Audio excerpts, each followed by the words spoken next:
اتركوا الحسد وتمنوا لغيركم الخير فعلى نياتكم ترزقون. بقدر أحلامك تتسع لك الآفاق. إذا أردت تحقيق حلمك كل ما عليك هو ارتداء فانيلة والشعار وتيشيرت المنتخب الأردني العظيم. حينها جميع الأحلام ستتبدل وتتحول إلى واقع وحقائق. الرغبة في الفوز بتولد في معظمنا، أما إرادة الفوز مسألة تدريب، أما أسلوب الفوز فمسألة شرف ورد اعتبار وكرامة. حكمة اليوم: مهما بلغت قدرتك على التحليق ابقى بعيدا عن الحيتان، لأن منتخب النشامة بيحلق في كل مكان. كل تفوق أو إبداع أو نجاح وراه أمان المنتخب الأردني العظيم. علي باشا علوان: لو انت آمن على أكل عيشك ونفسيتك وصحتك دماغك مش هتجيب غير إبداع، وروحك مش هتنتج غير سعادة، زي علي باشا علوان بالظبط.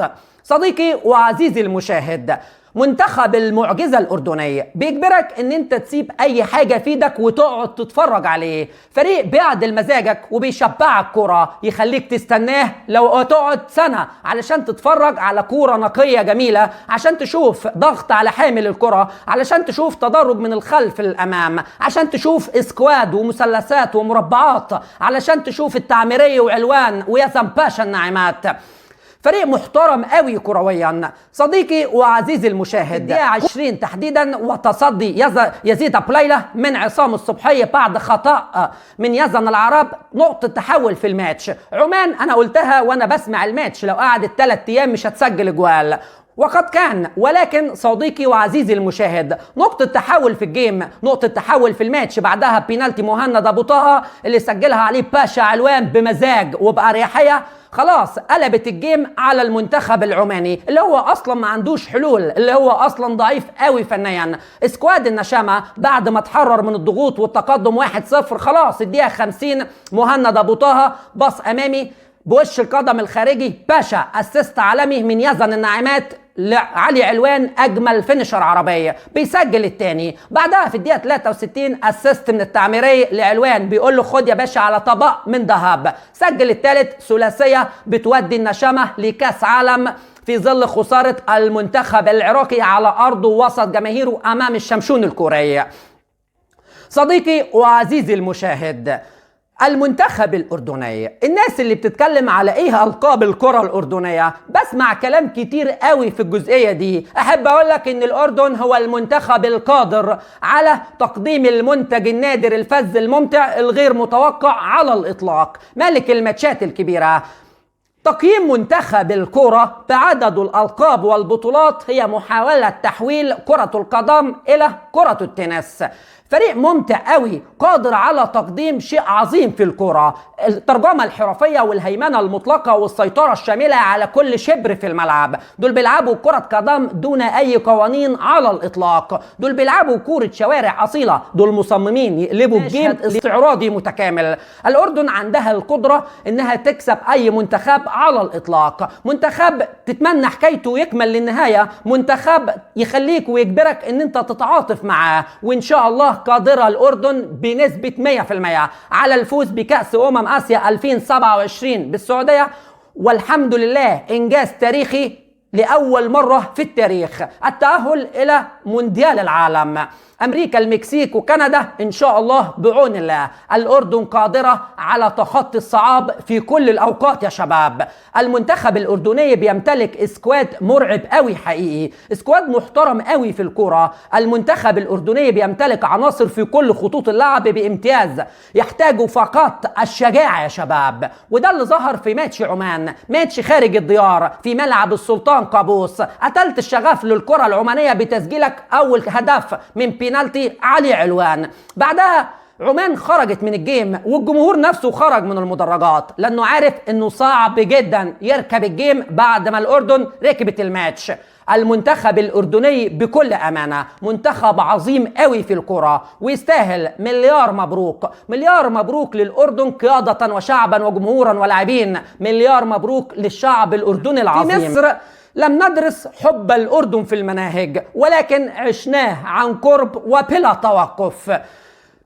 صديقي وعزيزي المشاهد، أقدارنا استثنائية بحبنا لهذا البلد الاستثنائي. شابوه للكرة الأردنية. إن شاء الله بإذن الله حلقات متتالية لتطوير المنتخب الأردني من الألف للياء، وكيفية التعامل مع قادم المواعيد، وكيفية التعامل مع المونديال، وكيفية التعامل في آسيا 2027، وإزاي نبني بقى ونشوف الأخطاء. دلوقتي نقدر قوي نتكلم على الأخطاء، دلوقتي نقدر قوي نتكلم على المشاكل، نقدر قوي نتكلم على الفنيات والتكتيك وكل الجزئيات والتفاصيل. كلمني يا حبيبي بأريحية، هتقبل الكلام لأني من كبار العالم.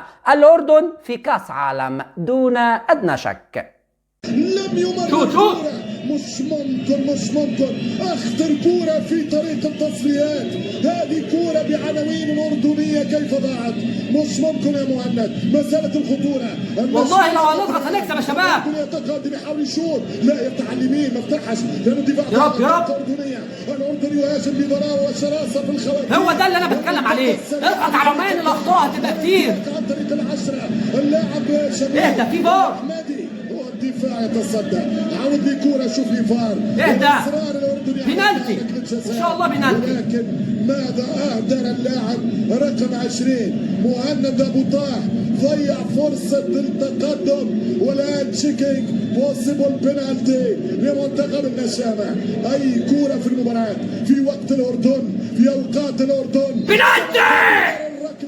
إذا ماذا هناك من قرار؟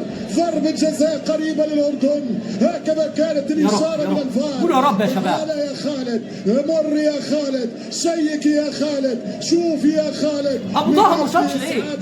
المرمى مفتوح، أي كرة كانت دخلت الشبكة والله العظيم. إن شاء الله فيها بينالتي يا شباب، فيها ضربة جزاء يا شباب. الكرة الآن في فار في آخر تفاصيل الشوط الأول. النشامة عندهم كرة المباراة. اعطيني الصورة ونحكم وحدي. هيك بنقول، هيك شومة تنطملك من الآن. ماذا هناك الآن؟ اللقطة في إشارة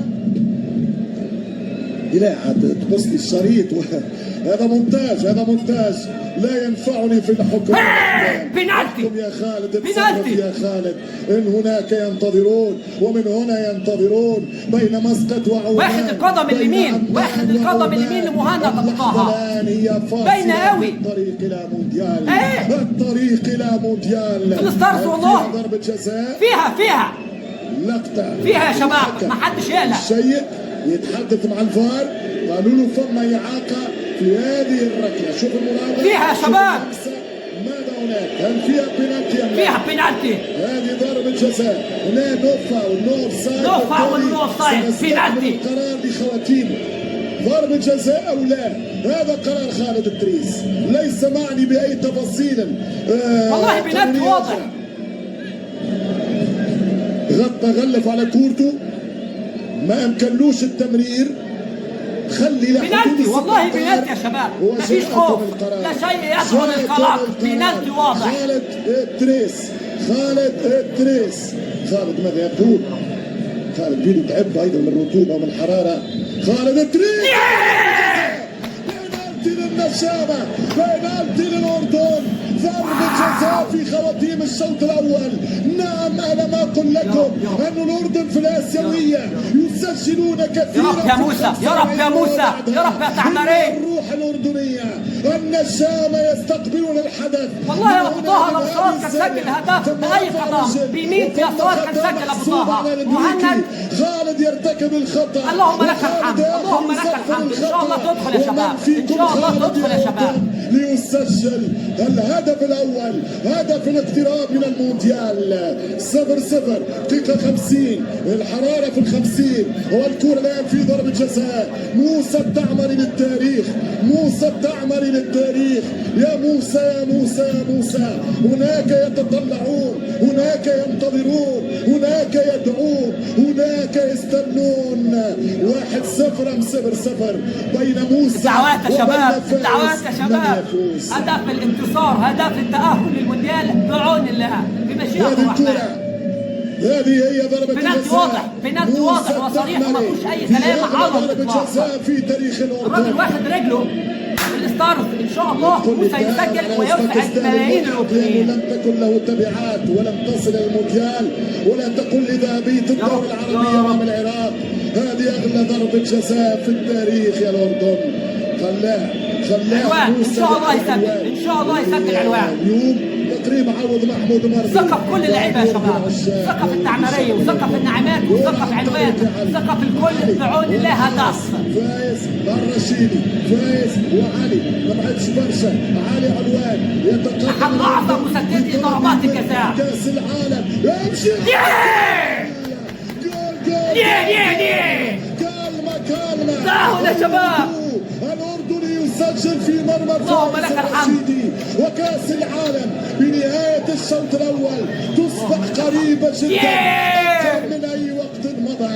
هو ماسكينها بذراعهم، هو ماسكين البطاقة بيديهم، هو قلت لك الماتش سهل، اضغط عليهم، ما عندهمش أي حلول نهائية والله العظيم. الهدف ده في الشوط الأول هيعني الكثير بمشيئة الرحمن. 1-0 علي. حطوها معلمة بمزيكا بفن، أحد مواهب وأعظم ملوك تسديد ركلات الجزاء علي باشا عنوان. 2025 أمريكا تقترب. اللهم لك الحمد. نهاية شوط مثالية للكرة الأردنية. نهاية شوط مثالية من الألف للياء. هدف تقدم جه في وقته زي ما بنقول عندنا في مصر. اللهم لك الحمد والشكر. إن شاء الله نحافظ على الجول يا شباب ونقدر نسجل الثاني في الشوط الثاني بمشيئة الرحمن.